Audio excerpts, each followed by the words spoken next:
আগের ব্লগে ছোট্ট মিষ্টি আমাদের মেহুকে তো দেখেছো। এবার দেখাই মেহুর অন্নপ্রাশনের দিনটা কেমন ছিল, মানে কিভাবে অন্নপ্রাশনের দিনটা সাজানো হয়েছিল। খুব সুন্দর। দেখো এখানে পুরো যেন মনে হচ্ছে একটা ডিসনিল্যান্ডে চলে এসেছি, দারুণ লাগছিল। আমরা যদিও দুপুরের দিকটা মানে 4:30টার সময় ঢুকেছিলাম, কিন্তু চারিদিকে যেন আলোয় আলোকিত, বিভিন্ন রকম পশু পাখি, একদম পুরো ডিসনিল্যান্ড। অনেকক্ষণ আমরা ছবি টবি তুললাম, গল্প হলো, আশপাশে সবাই ছিল, বেশ ভালো লাগছিল। এরপরে শুরু হলো মা মেয়ের ফটো সেশন। কোন পোজে দিলে যে ভালো হবে, একবার তাথই হাসে, একবার আমি, বিভিন্ন রকম পোজ দিতে শুরু করলাম। আসলে কাঁথি থেকে যে কলকাতার দূরত্বটা অনেকটাই ছিল, তো কিছুটা তো ক্লান্ত লাগছিল।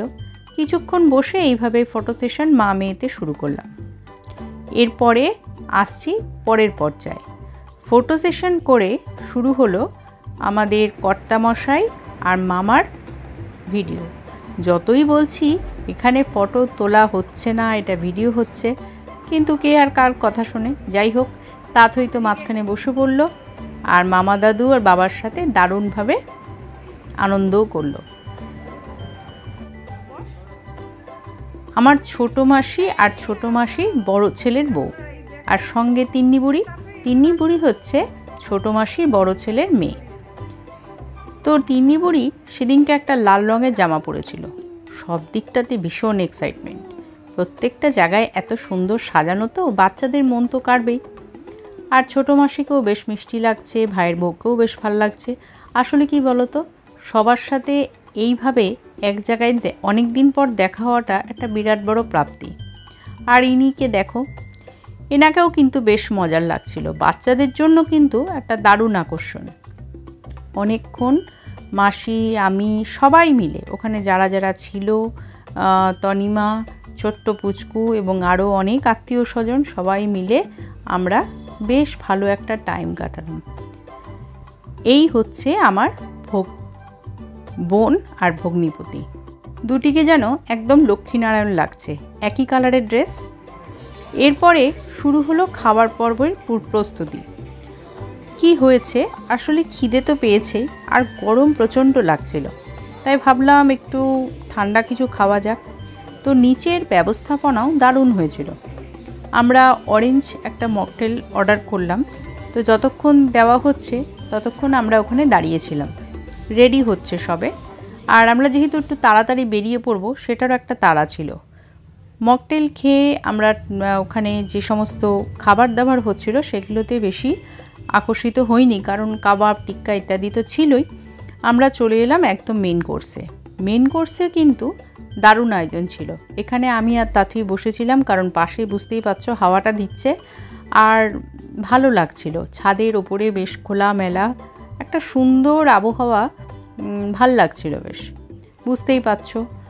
আমরা ওখানে বেশ কিছুক্ষণ বসার পরে তখন খাবার টাবার রেডি হচ্ছিল। ছিল পাঁপড়, চাটনি, এছাড়া বিরিয়ানি, অনেক কিছু।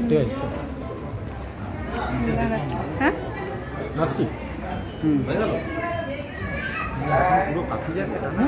আজকে থেকে যেতে পারো, কালকে তুমি একটা ট্রাই করো সকালবেলা, সকালবেলা আজকে কিন্তু তুমি এনজয় করতে পারো, আমাদের একটু এনজয় করবো। এত বড় একটা জায়গা হোল্ড করে নির্বাচন চালিয়ে, এত সুন্দর করে নির্বাচন চালিয়ে তারপরে যদি চলে যায় এখান থেকে। বেরিয়ে আসার আগে সবাই মিলে একটা সুন্দর ছবি তুললাম, ব্যাস। কিন্তু দেখো এখানে গেট দিয়ে বেরিয়ে আসার সময় গেটটা আরও ভালো করে চোখে পড়লো।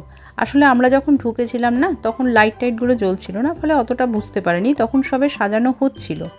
কিন্তু সাজানোর পরে যখন রাত্রের দিকে আমরা 8:30টার দিকে বেরিয়ে এসেছি, এত সুন্দর লাগছে গেটটা, ঠিক যেন একটা বিশাল সুন্দর একটা ডিসনিল্যান্ডে আমরা ঢুকে পড়েছি।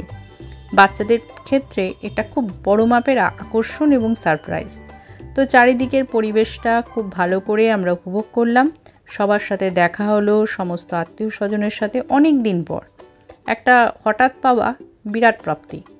তো যাই হোক, চলো এবার আমাদের ফিরে যাওয়ার পালা। মনটা একটু খারাপ লাগছিল এই জন্য যে আবার কবে কার সাথে দেখা হবে, কারণ এতটা অনেক দিন পর পর দেখাটা হয়। তো যাই হোক, এটাও একটা বড় ব্যাপার। গাড়ি করে যখন ফিরছি রাস্তা দিয়ে তখন একটু ক্লান্ত তো লাগছে, কারণ কাঁথির থেকে গেছি কলকাতা, আবার কলকাতার থেকে কাঁথি, তো একটা জার্নি তো হয়।